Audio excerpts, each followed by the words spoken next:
What's that? Like you got something stuck in your. See, first you gotta cough it up. Chew on it a little bit and spit it out. See,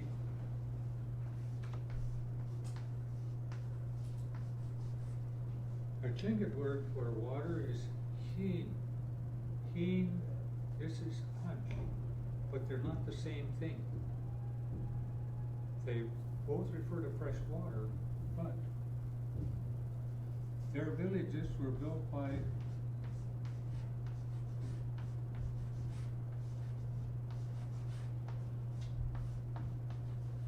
streams and rivers. Ours are built by springs, where water came up from underground. So these don't refer to the same thing. This is the Dene language that's spoken all the way from northern Mexico, you know, the Navajos, the Apaches, they all speak that language all the way up the coast here, all the way up to the head of the Yukon River, down the Yukon River, to a place called, the Catholics called Holy Cross because they had a mission there. But otherwise they're Dene or Athabascan. And so this is from that language. And ours, we're a linguistic isolate, so there's no other language related to ours. And water plays a rather significant role in our culture. Well, it plays a significant role in it, because without it,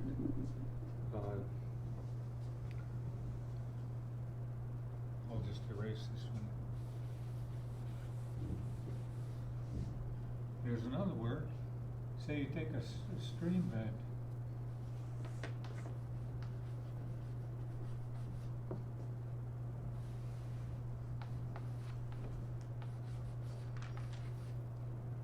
And there's a deep hole in there, like this. That's called gili.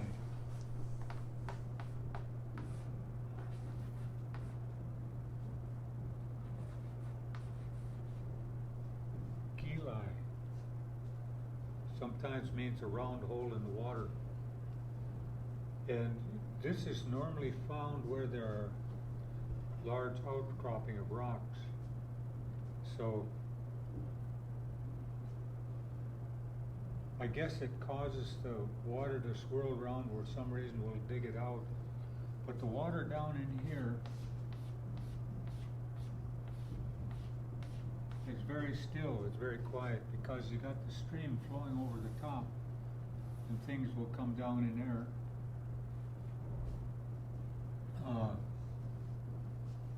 In the fall time, salmon spawn, they go all the way upstream and spawn there, what they're called anadromous. It means that they spawn in fresh water, they grow to adulthood in the ocean. Then they return back to the stream where they were spawned, and they spawn and die. Whereas with the Atlantic salmon, they're from the trout family. So they're not the same as the Pacific salmon. The Atlantic salmon, they also spawn in fresh water, but after they spawn, they go back out to sea. And so they can spawn for, I don't know how many successive years that they'll spawn, and the young go out to sea to grow up. But anyway, when the salmon go up, when the Pacific salmon, cheen, we call it cheen,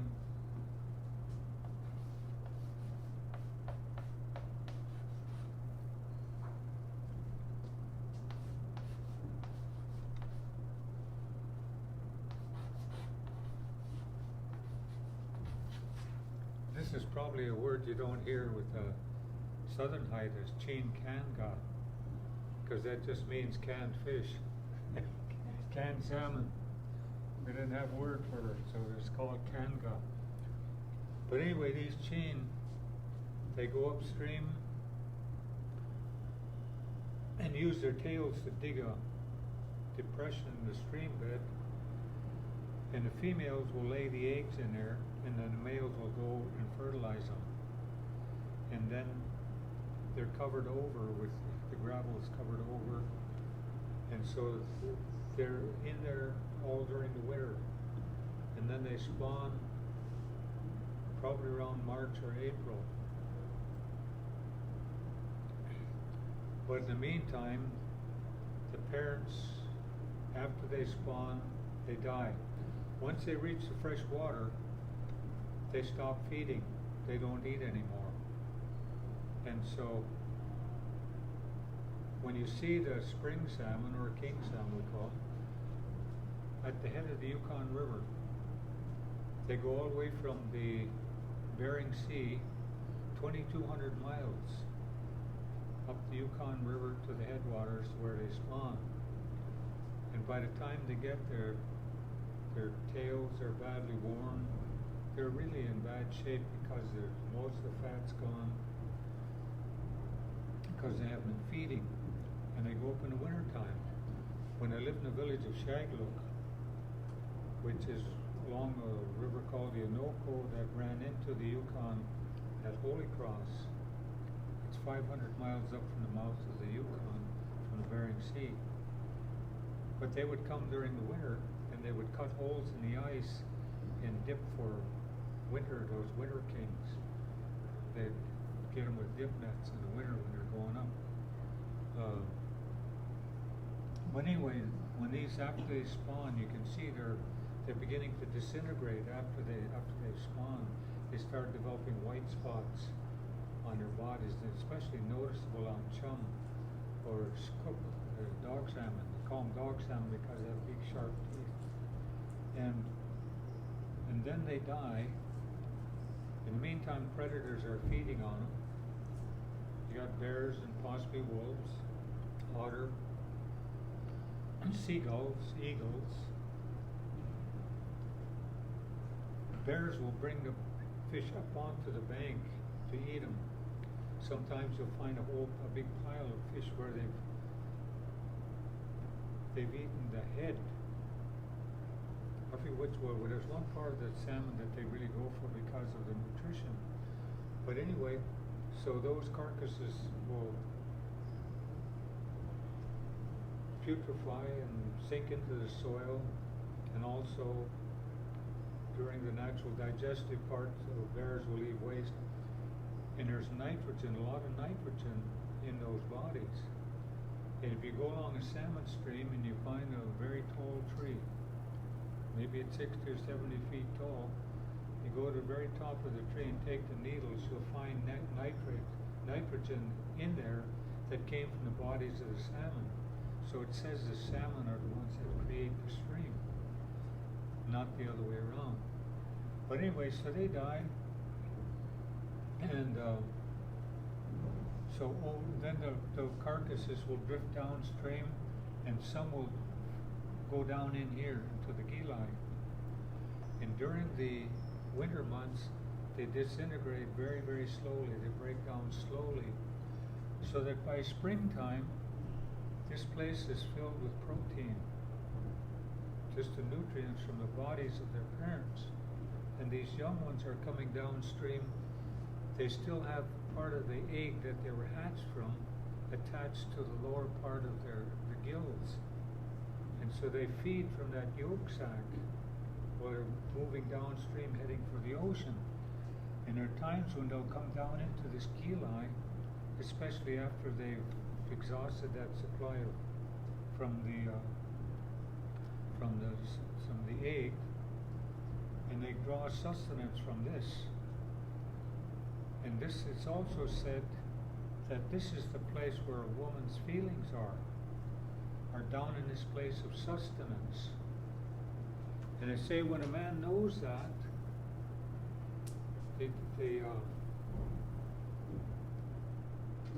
then he knows, and here's how they would do it. He knows how to, here I'm trying to demonstrate for you, watch, Laurel. So it says, when he knows that this woman's feelings are there, he knows how to bring that woman's feelings up to the surface, where two can become one, can become more. And so this is not just a channel in water, but also our women aren't that generous with us. They say we're like a feather on the surface of the water, and we go wherever the wind blows us. So anyway, so Gili plays that role. We used to go up in the springtime to spear steelheads, and so we'd get up around the Gili when the water was low, and it's quite a skill to be able to spear those steelhead. You know, they're about this big. They look like a salmon, and you've got a long pole, and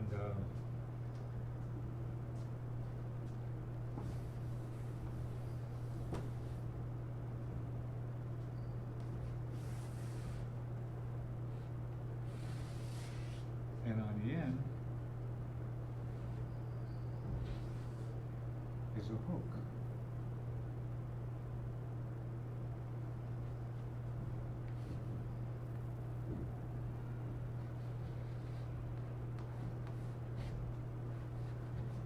And there's a short piece of line attached to that hook, about maybe a foot long.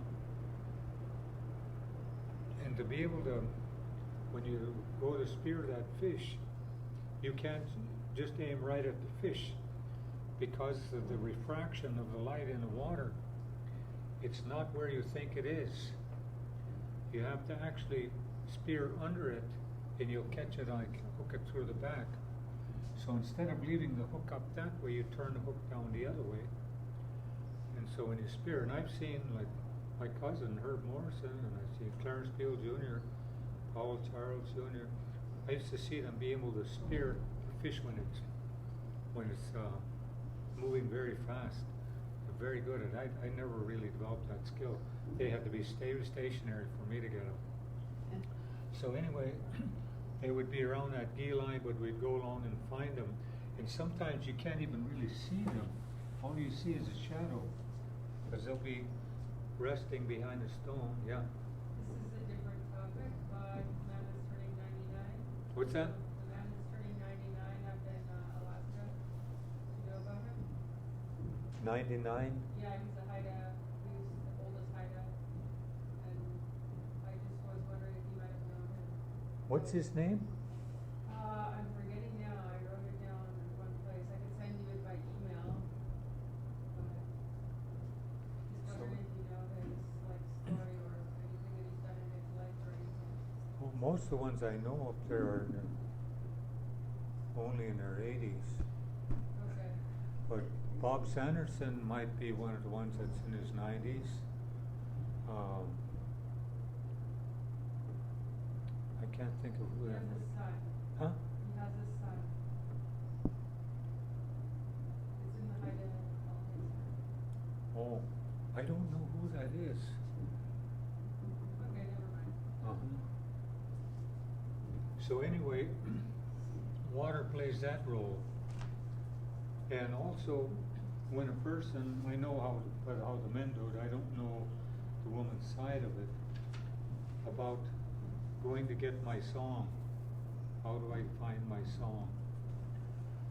And what it is, it takes about a year for the person to start preparing themselves.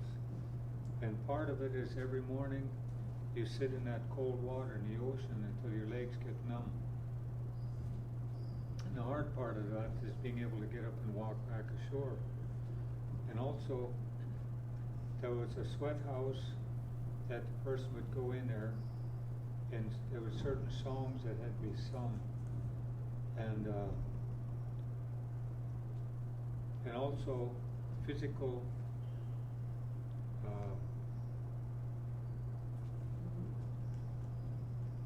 a lot of physical training too. Running up the side of a mountain, swimming across a channel, different things into it were part of it. And so there were ways to check to see if the person is in balance. And one of the ways was to take a small feather and say, pick a spot, we'll say this little white spot here on the floor. And you stand back about this distance, and that person would throw that feather. If it hit exactly on that spot, the person's in balance. We did that in the movie White Fang 2 to see if the hunters were ready, if they were in balance. And we were shooting some scenes inside the longhouse, and then one of the crew came to get me to show me how they'd shot the scene where the guy has a feather. The feather's about this big, and he throws a feather, and well, it's a little bit more like this little spot over here, from where I'm standing over here. He stood there, and he threw the feather, and the feather traveled over and landed right on that spot. But to be able to do it, it took, I think, 4 feathers, because the initial shot was a one shot, a head shot from the front. It shows the person with the feather, draws his arm back like that, and then he throws and they cut. The next shot is from behind him, watching his arm go forward and the feather leaving his hand. In the next shot, they had a short boom in front of the lens of the camera, and they had a feather attached to that boom with a piece of monofilament. And so with compressed air, they're able to make the feather look like it was flying as the camera was following it down. And then the final shot was actually a feather with a little bit of lead in the end of the quill, and it was attached to that monofilament. So when they released it, the feather went right down and the camera was back, and you could see the feather go down and hit it. So when they showed me the whole sequence, you see the guy throwing the feather, and the camera's behind him, and you see that feather flying, and then it goes down, hits the spot. So anyway, that's one of the things that they would do to see if you're in balance. And there was something else too, is the purification part of it. Is we shot one of those scenes in White Fang 2 also, a small bentwood box, about the dimensions of this bag here, about this high. And there's a fire, and when the fire burned down, there were rocks in there. They were red hot rocks. And in the box was seawater. And they had to make a Devil's Club tea in seawater. So in the movie, the guy that's going to do this, he goes over and reaches into where those red hot rocks are, picks one up, walks over and puts it in the box. And the moment that the red hot rock touched the water, you see the steam come up. But that wasn't a rock. It was a piece of plastic with a red light inside of it to make it look like it's glowing red hot.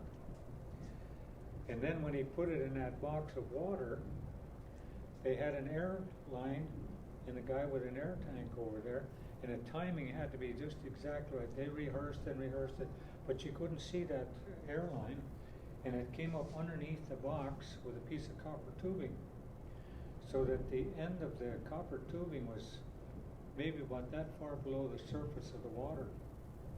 So when that rock was set down and they hit that air, it made spray, looked like steam. And a few other things to make it look like the water is boiling. And they put the Devil's Club bark in it to make the tea.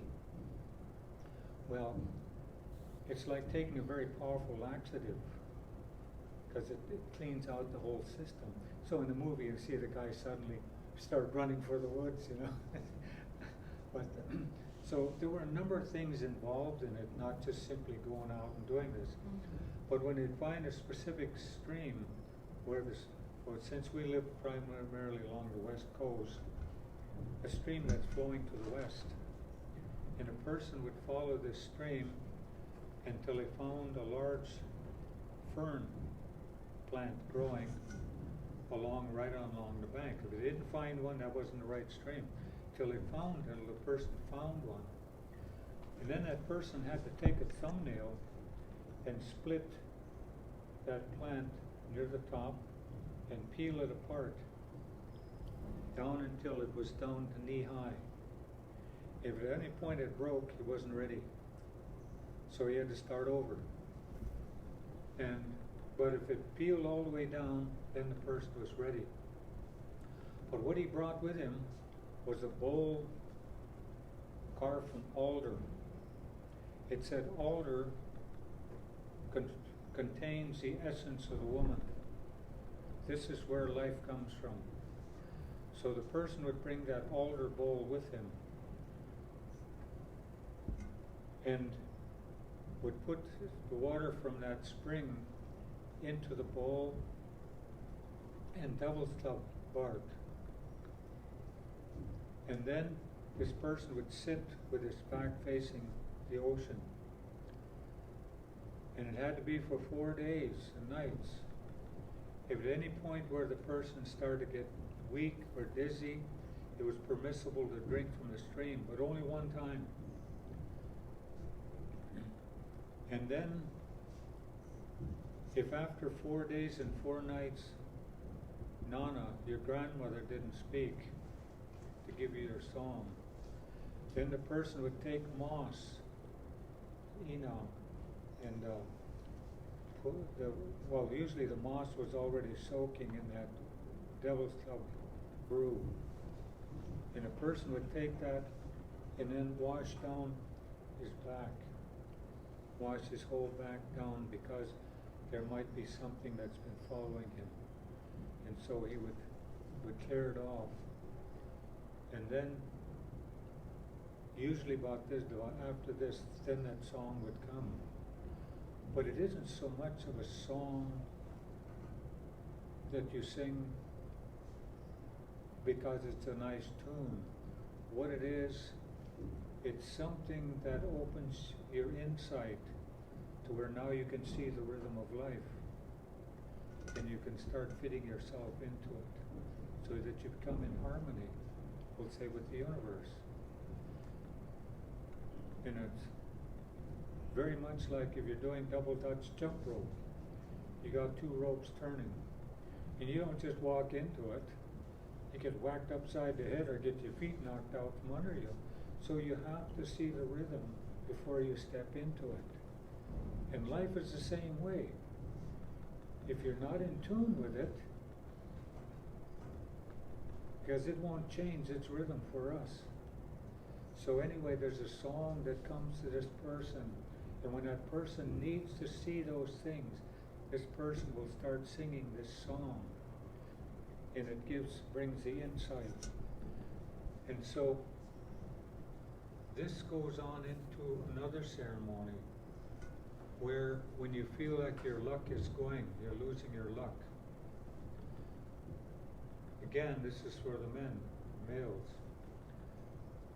The man finds a large cedar tree and cuts bark from just about 6 feet up, cuts it around, and then takes a big slab of this bark.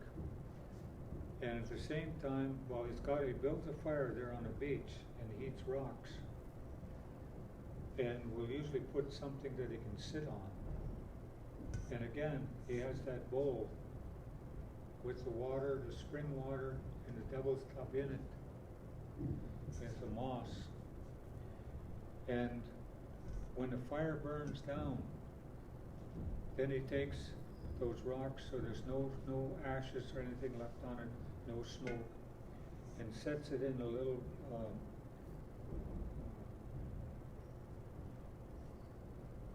shallow little trench, like sets them in there. Then he gets inside and wraps that cedar bark around like a teepee with just his head sticking out.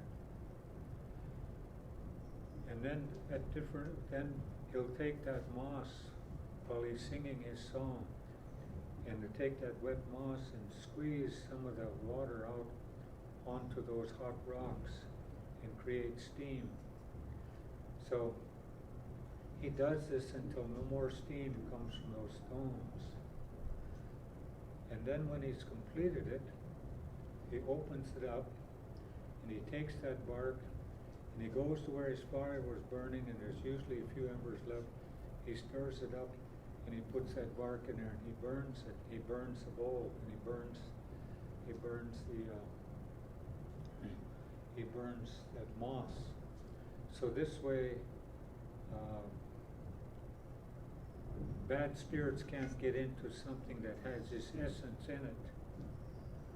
So that's how he's protected from it coming back on him. So again, that's another role that water would play. And from our Tlaok Igam, that translates roughly to I'm telling the story of all the humans. It's a part of our oral history that tells of a long journey learning to become human. And finally we learn to be human. And it describes the place where this was taken, where people were living. And life was going on pretty well. And then this Haida, this will say spirit guide or medicine man, shaman, whatever English equivalent, sensed that something was out of balance, something was terribly out of balance. So went to the highest place it could find. There was a low mountain there. And it says when you're sitting up there, you look around and you can see the horizon all the way around. See the center of the circle of life. And every land has its own magic. So when this person is up there in the center of that circle, can receive energy from all the different magics of the different lands from all 360 degrees around him. And he also has a ceremony in which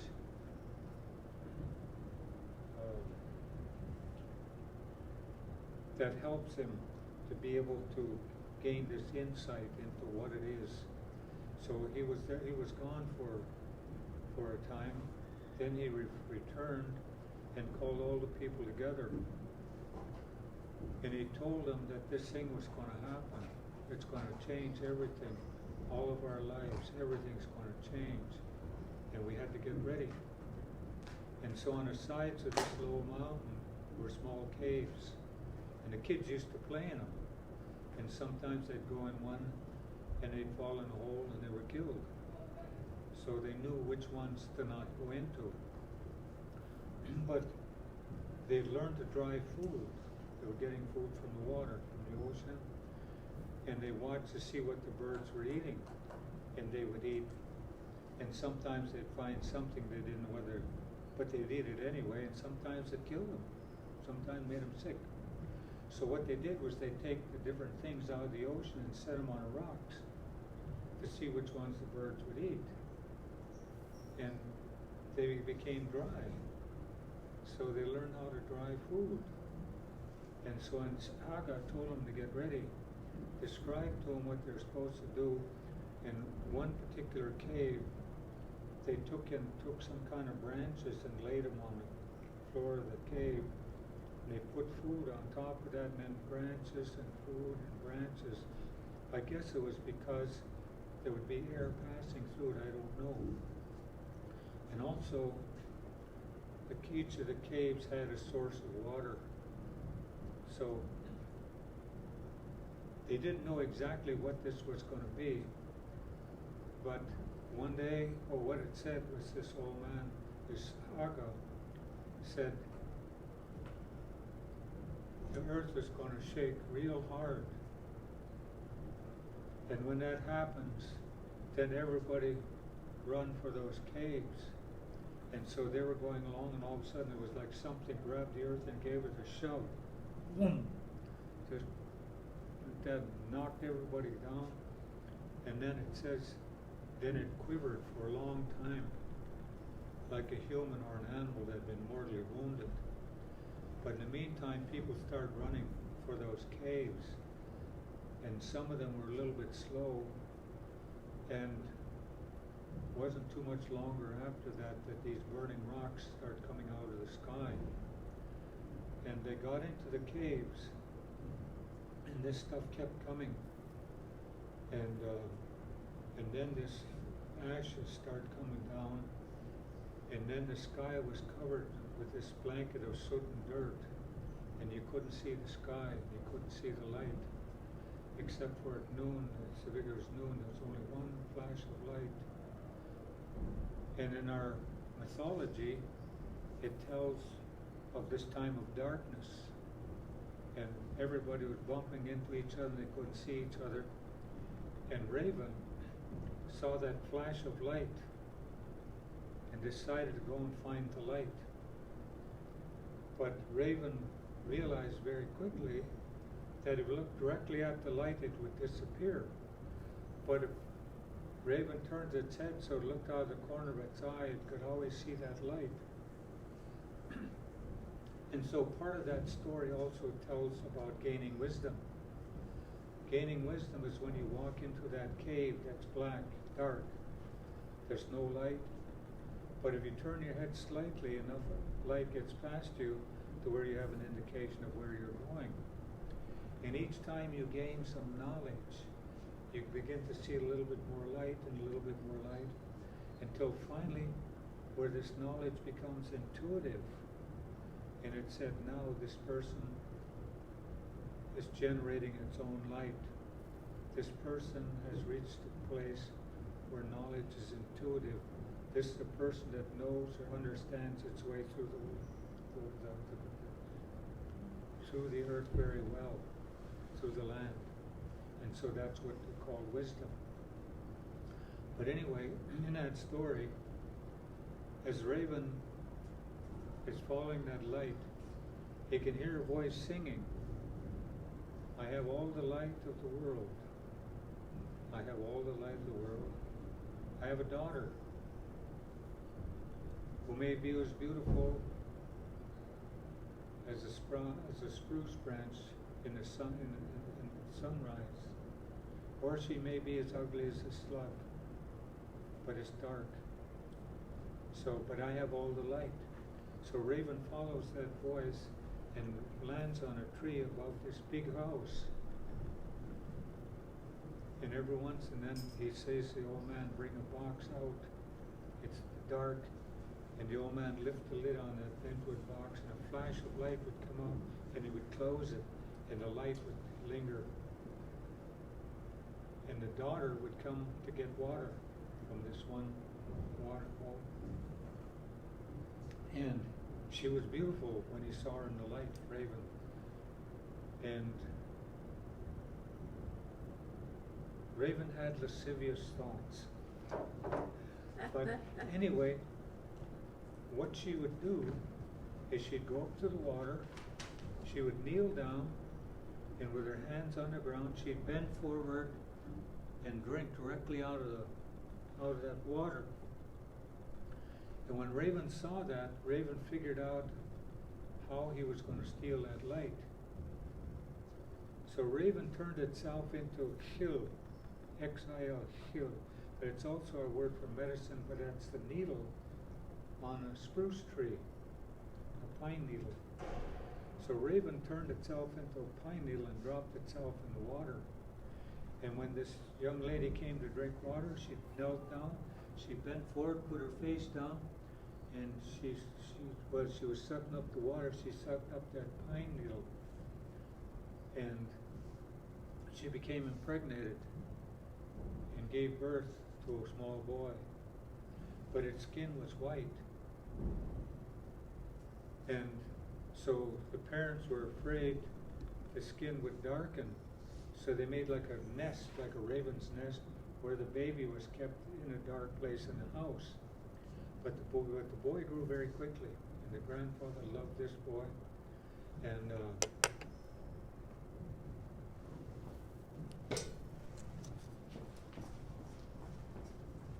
time to take a breath.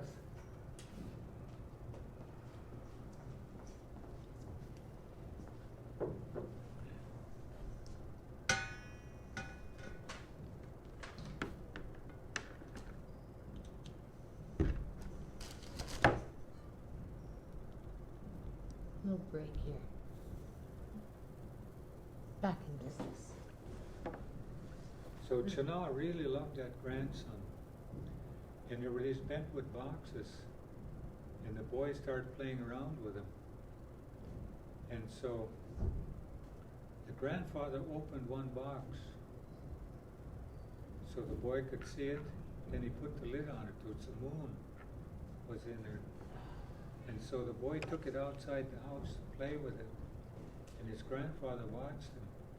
And when the grandfather went in the house, Raven took that moon and threw it up in the air, threw it up into the sky. Then started crying. Wah, wah, wah, wah. Xaad came out to see what's wrong, and he's pointing at that thing that's in the sky now, it's moving away. And so they went back in the house, and the boy started reaching for another box. And, wah, wah, wah. And so his grandfather let him play with that one. And so he took it outside, and it was full with shiny things. Jute. And again, when the grandfather wasn't looking, Raven threw it up in the air, and that was all the stars. And then he started crying again. He wanted the other box, but his grandfather wouldn't give it to him, so he wouldn't quit. Wah, wah, wah, just like a young raven. Wah, wah, wah.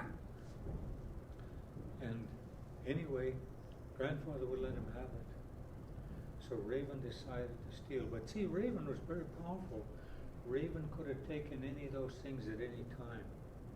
But what Raven did was he gave a gift of love to his grandparents and to his mother.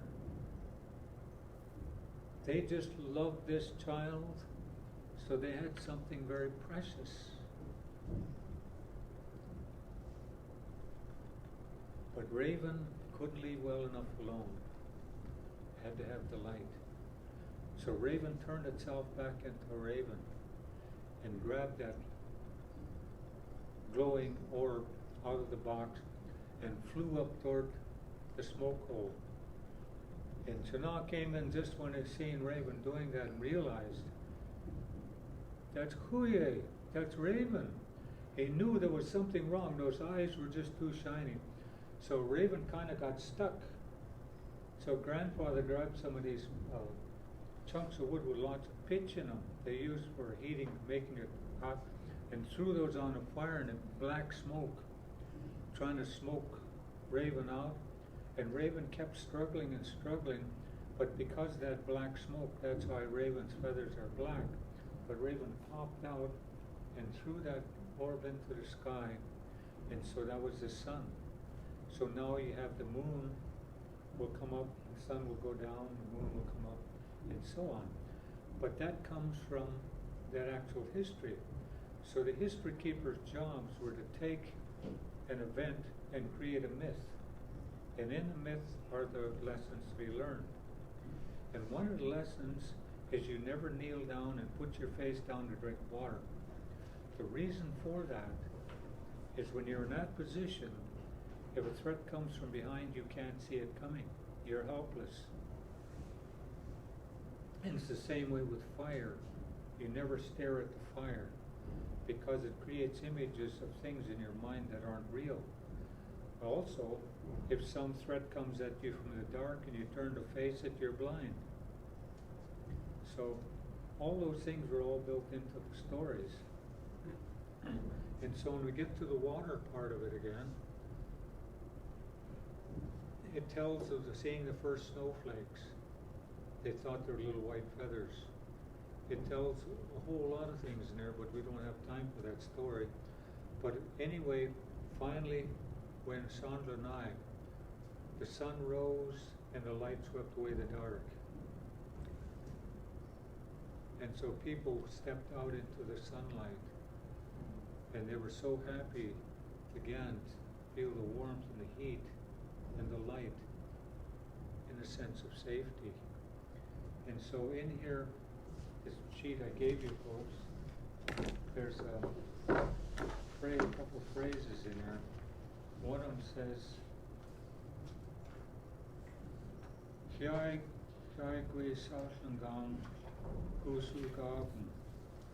they used to pray to thank the sun for bringing warmth, light, heat, and a sense of safety. But the original translation says they prayed to the sun.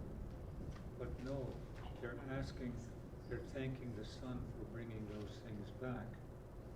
And also, people were covered with this ash. And I was watching the Knowledge Channel, and they were talking about a supervolcano that exploded 78,000 years ago. And according to our calendar, that was 15 cycles ago. And one cycle is 5,200 years. So 5,200 years times 15 comes out to 78,000 years ago. And they found 9 meters of ash. And they dug down and found spear points under the ash. And we're wondering if any humans survived it. But it tells how the people went down to the ocean to wash the ashes off them. And so this was another way. This is where the origin of going into the water to thank everything for life. And then they turned, and there was the mountain there where they had sought haven, sanctuary. And so there's a phrase that says,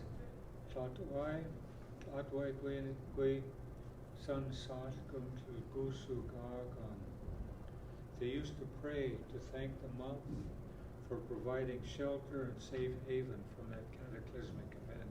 What page? 2. Thank you. Page 2. So, anyway, everything was covered with ashes, there was no food, and so people had to start trying to find a place to live. And also, the climate was getting cold.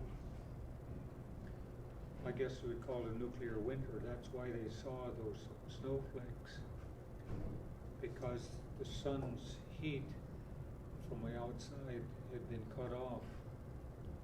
And that's what happened if you had a nuclear war. It would block out and you'd have a nuclear winter. So anyway, there was another ice age that reached the full height 60,000 years ago.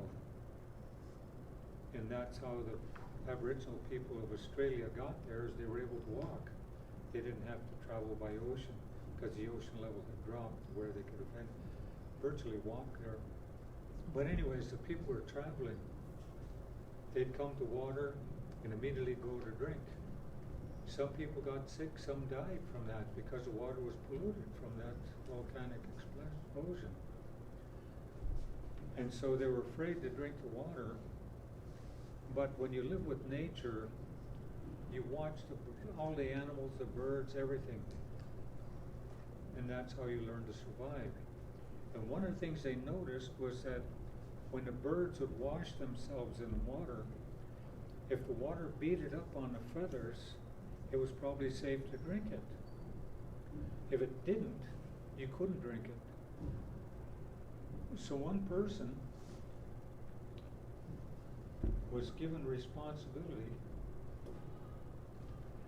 of carrying the feathers. When they would come to water, there's a hunch. That person would dip the feathers into the water and lift it out. If it beat it up, that person would drink and the others would wait. If this person drank, got sick, they would continue on to the next one. But if a person didn't get sick, they would all drink. but if it didn't bead up, and usually you'll find that if there's petroleum in the water won't bead up on a feather. So that's how they was able to find pollutants in the water with a feather. So that was the importance of the feather, was for finding life.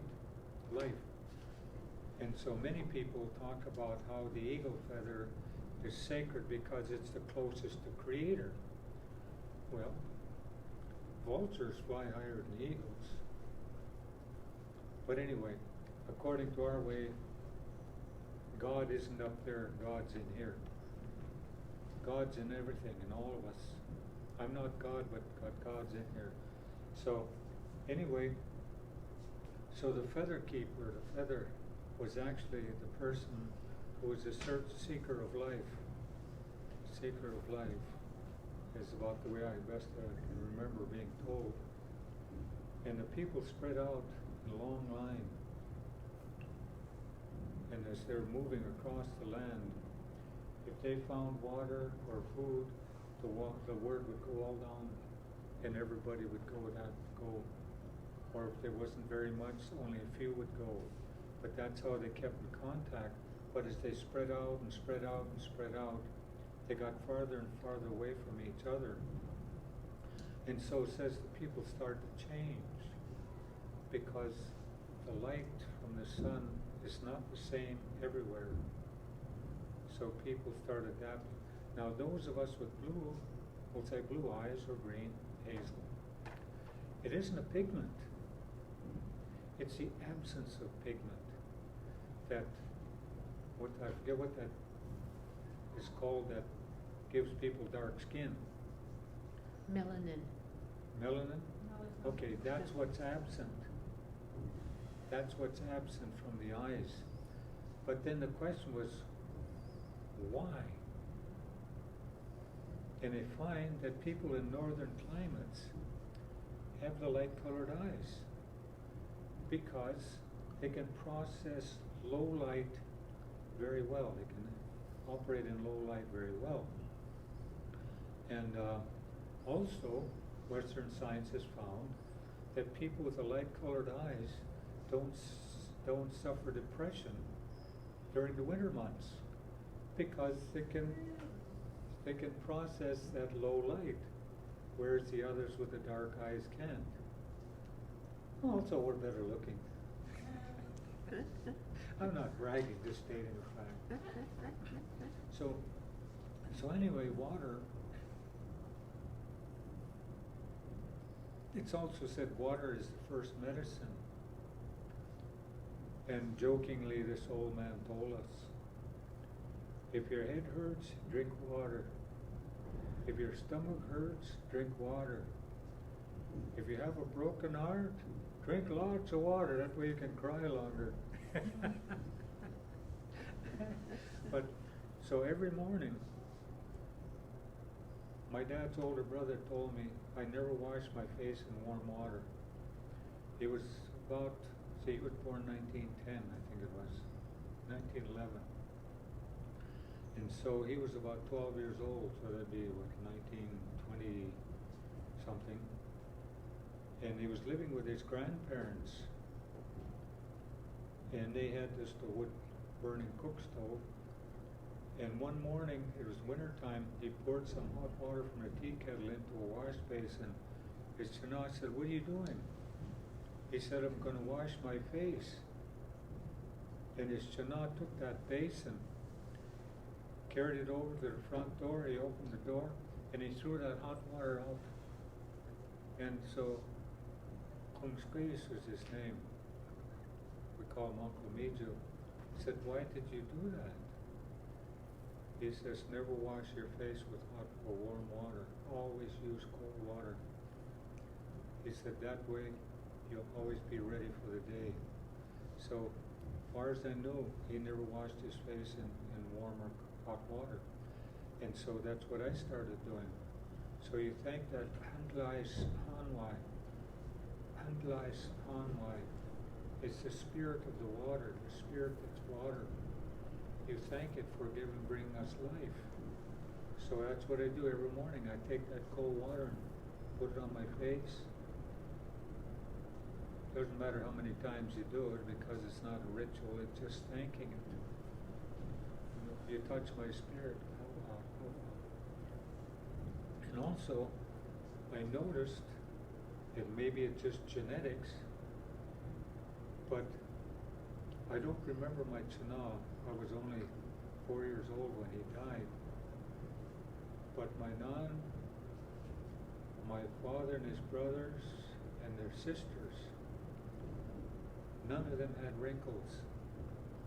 Skin was just smooth, but they all did the same thing with that cold water.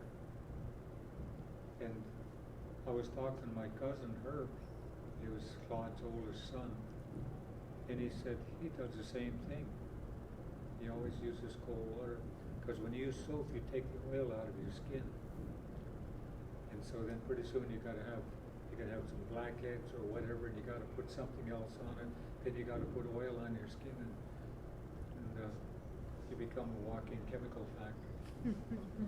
So yeah, this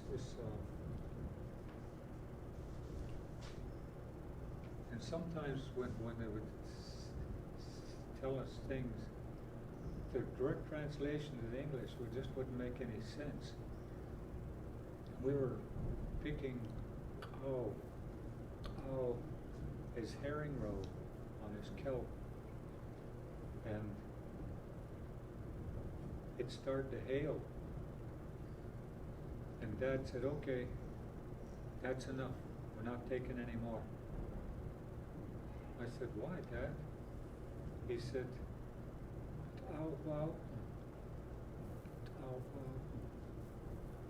He said, it's raining snowing herring eyes. So when that hail came down, you could actually see the eyes in those eggs, little black spots. And so you stop taking them. Usually it's before the eyes appear, but if you're still taking when the hail comes, then you'll see the eyes in it. So as soon as you got that hail, you'd stop taking them. So our calendar wasn't just paying attention to seasons, but plants and other things would tell us when the wild celery was certain knee high, it was time to do something. Something else started growing, something else is going to happen. This one comes up, it's time to go get seabird eggs. But it's never the same because every year is not the same. And so you have to depend upon the plants to tell you when all these things are ready. And so that's the short version. Any questions?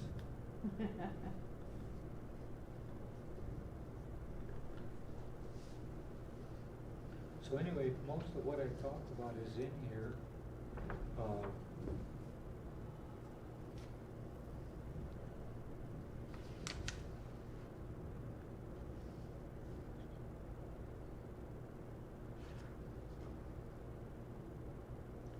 See, it says, in finding his song,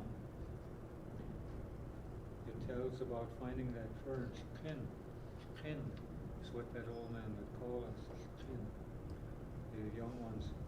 It was said that when drinking from a spring or stream, a person must never bend forward and put the mouth to the water.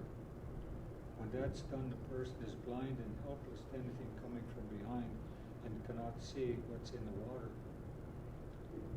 So that woman, when she bent forward to drink water, she didn't see the pine needle because it's down here. She was looking at the water here, but not here. Casting a shadow over it as well. Huh? Casting a shadow, keeping the light away. You Well, can't see, but it is. It might even been a shadow, I don't know, but anyway, so Raven dropped itself in the water right where she would bend forward. And so she bent forward like this to drink. And if you watch animals, when they're drinking, they're always